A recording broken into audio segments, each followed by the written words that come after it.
That conductor's uniform, if you are as old as I am, certainly brings back memories in your imagination of trains. Trains that are no longer around, but that still exist in our imagination. Someone once said that in the 1950s, 41% of Hollywood movies began with either a train leaving or a train arriving. Try to imagine an airplane that is as popular as trains have been. I can still, at night, when I wake up and have nothing else to do, listen in my imagination to two sounds that really define my childhood. The first is the Model B tractor out in the field, the Johnny Putt-Putt, that sounded like it needed help. Putt-Putt, putt-putt, like it was almost going to stop. I've never forgotten that.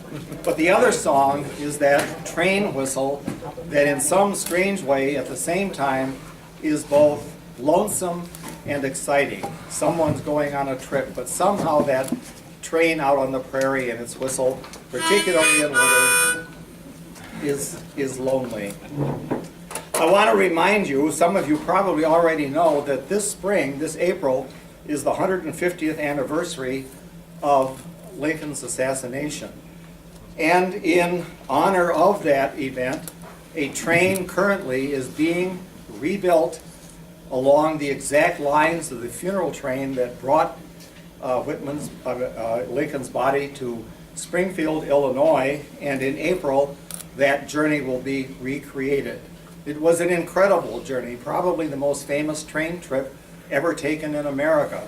The body of Lincoln was put on the train in, I think, Baltimore, and moving slowly without stopping night and day, it crossed the country into Illinois and down to Springfield. So slowly that people could stand and watch and listen as the train passed by, throw flowers at the train, night or day, middle of the night, middle of the afternoon, it made no difference. The train track all the way across the country was lined with mourners of Whitman, of Lincoln. I say Whitman because Whitman gave one of the great descriptions of that train ride, and probably I should have brought that today. But watch for those events. It is incredibly moving, and it will be, I think, another moving event. A little housekeeping chore, since Chris and I are going to alternate short stories and short songs. It won't do, should you even feel the urge to clap after every event. So if you would hold your clapping until the very end, and then we assume there might be some. This is a little hard to say, but hold your clapping, otherwise we'll be here all afternoon. So what's going to happen is I'm going to start with a little stories about railroads. Chris will respond with a song, I'll do another story, and so forth and so on. This first one is called Twin Journeys. The Rock Island Line's steam engine passenger trains have been silent for almost 40 years now, but I can still shut my eyes and hear that two-toned whistle, more if you listen carefully. No one could mistake that sound even miles away for anything but a train. Even today, its twin notes remind me of why the railroad still haunts our American dreams, though it has all but disappeared from the landscape. In some strange way, a train ride was always two journeys in one. On the first journey, we passengers with official stamped tickets ready for the conductor were carried across the Iowa prairies on straight and solid iron rails toward a destination real in space and time, let's say Wichita, Kansas. We could put our heads back on the stiff coach seats and bob heads in rhythm to the rails in the sure and certain hope of arriving at the Wichita station at or about 7:38 a.m. the next day. But the sound of all aboard, as thrilling as open sesame, signaled another, a metaphysical journey in which we became a coach of wayfaring strangers. Half awake at midnight, or looking out of the window at the starlit night sky, we became pilgrims on a celestial railroad bound for glory or for judgment at the end of the line. or even lifting off the rails entirely, climbing in a slow curve along the Milky Way up into the stars, destination universe. It was always surprising to discover that we'd ended up in Wichita. One of our own poets, Carl Sandburg, caught these twin journeys in a short poem he called Limited. I am riding on a limited express, one of the cracked trains of the nation. Hurtling across the prairie into blue haze and dark air go 15 all-steel coaches holding 1,000 people. All the coaches shall be scrap and rust, and all the men and women laughing in diners and sleepers shall pass to ashes. I ask a man in the smoker where he is going, and he says, Omaha.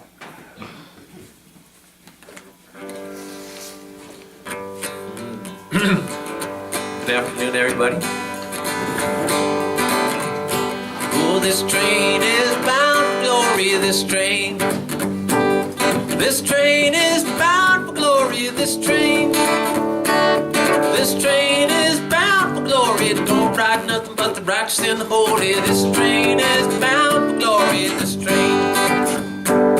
This train is built for speed now, this train. This train is built for speed now, this train. This train is built for speed now, fastest train you ever did see now. This train is bound for glory, this train.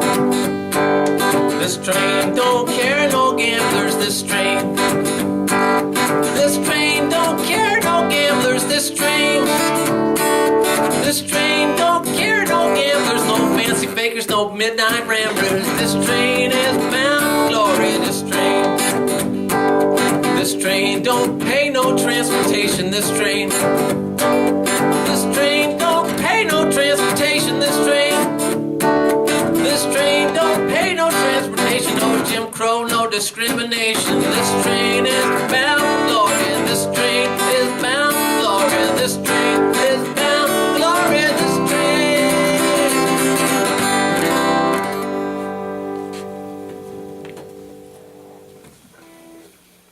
On April 1st, 1980, a federal judge ordered the liquidation of the great Rock Island lines. Local citizens who had long since stopped traveling by rail swooped like vultures to bid on odds and ends of memorabilia for basement bars. A railroad buff friend bought a collection of plates, cups, silverware, and napkins from the Rock Island Rocket Diner, and now he pretends to serve train meals at home. But it won't work. It's like visitors from Montana who take home small bottles of river water and claim it's the Mississippi. The train itself was part of the meal. I was 6 when I first accompanied my parents to the dining car for breakfast on a trip to Chicago. Our table was covered with a thick white tablecloth under a silver vase with a single rose. And at each place were more spoons and forks than I had ever seen for one person. For a boy used to drinking out of store-bought jelly glasses, this was like being in a fairy tale. Right there, I momentarily changed from a restless child into a young gentleman. You remember those dining car waiters in stiff white uniforms? I still do not know how they were able to pick up the slips on which we had written what kind of eggs we wanted, set the plates down perfectly, pour coffee into swaying cups from a foot up, and whisk the plates away at the end, all the while staring straight ahead in some other direction, as if their arms were not connected to their heads. Were we being treated as if we were rich and not to be looked at directly, or as poor people beneath notice? The cups and plates, the silverware and linens, the candlesticks and marmalade bowls that once graced the Rock Island Line's dining cars are now scattered among scavengers. The dining cars themselves are torched to scrap. A few may still sit on narrow city lots as short-order restaurants, embarrassed to be there. When the last dining car serves the last meal on the final run of the last American railroad, a special grace, a certain elegance will have disappeared from the lives of the common people. Sic transit gloria mundi. So passes away the glory from this world.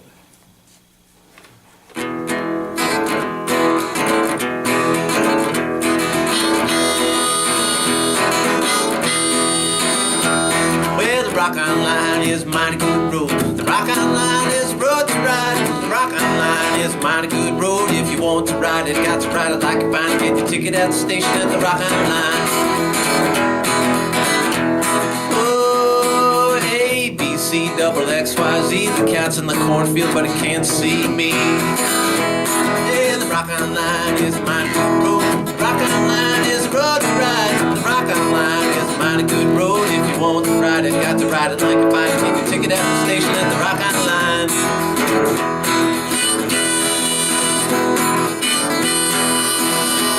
Well, little Evangeline sitting in the shade, counting on the money I haven't made. Oh, the Rock Island Line is a mighty good road. The Rock Island Line is a road to ride. The Rock Island Line is a mighty good road. If you want to ride it, got to ride it like you find it. Get your ticket at the station at the Rock Island Line.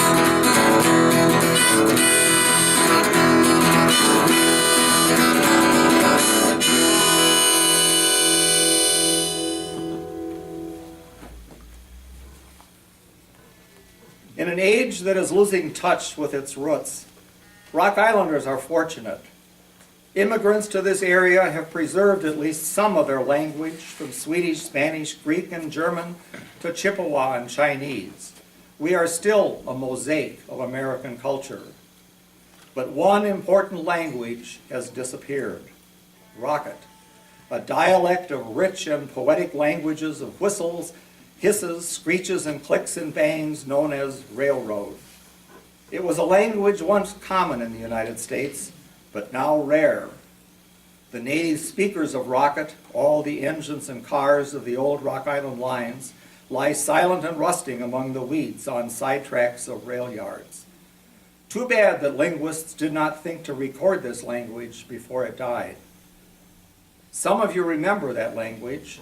If you took the rocket across mid-America when you were young, you remember how instinctively children understood the sounds trains made. We children used to put our ears to the track and hear the train coming miles away in the small clicks and whines singing through the iron rails. It was even better inside the train. No train ever left a depot without going into detail about its departure in complex sentences of hisses, chuffs, puffs, whistles, and sharp bangs that passed from engine back through every car. I think I can, the train said. Even at night, the train told us in measured clicks how fast it was going, whether it was speeding up or slowing down. The whistles far ahead announced crossings and small towns. Trains passing in opposite directions told each other what lay ahead. The voices of trains carried us across the prairie into the night and sent us to sleep against the hard benches in a lullaby of new passengers settling in and tickets being punched down the aisle.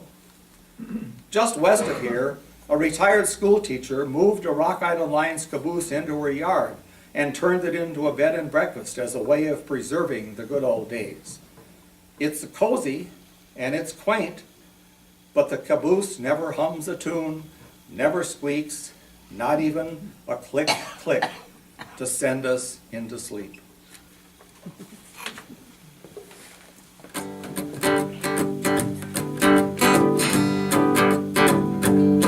Well, I'm heading for the station with the pack on my back. I'm tired of transportation in the back of a hack. I love to hear the rhythm of the clickety-clack, to hear the steamer rolling when they're pulling the jack, and pal around with fat Democratic fellows named Mac. So take me right back to the track, Jack. Choo-choo, choo-choo, cha-boogie, whoa-whoa, whoa-whoa, cha-boogie, choo-choo.